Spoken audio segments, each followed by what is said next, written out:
हनुमान बहुत शक्तिशाली हैं, लेकिन उनका पूजन इसलिए कि वो विनम्र बहुत हैं। जब लक्ष्मण को मूर्छा आई और भगवान ने सोचा कि मेरा ये सबसे बड़ा संकट कौन हर सकता है। देखो, भगवान सबके संकट हरते हैं। भगवान के जीवन पे संकट आया तो उन्होंने किसको पुकारा?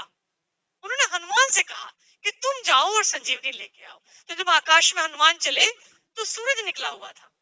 आकाश में तो सूरज होता ही है, दिन कभी डूबता नहीं है। हमारी माँ पृथ्वी हमें गोदी में लेकर हमारे पिता सूरज की ओर से पीठ कर लेती है। माँ को दोष दे नहीं सकते तो पिता को दोष देते हैं कि दिन डूब गया है। दिन कभी डूबता नहीं है।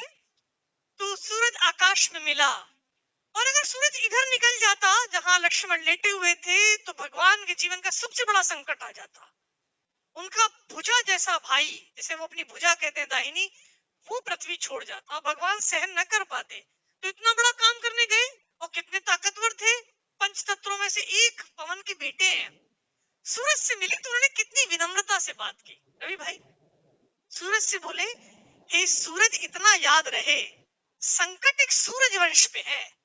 ये नहीं कहा कि मैं तुम्हारे लिए प्रार्थना कर रहा हूँ, तुम्हारा ही खानदान है ना, सूर्यवंशी राम का भाई परेशान है, तुम भी सूर्य हो, तो आप ही के खानदान का काम करने जा रहा हूँ। विनम्रता देखना, आप कितने पोलाइट हैं, है ना। ये सूरज इतना याद रहे संकट एक सूरज वंश पे है।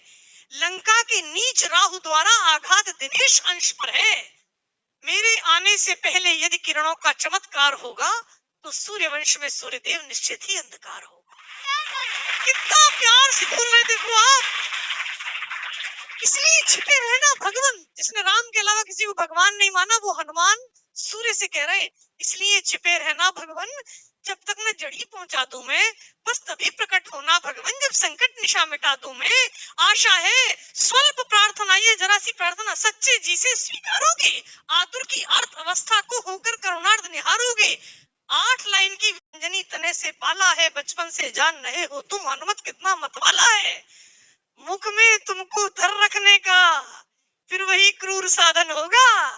बंदी मोचन तब होगा जब लक्ष्मण का दुख मोचन होगा।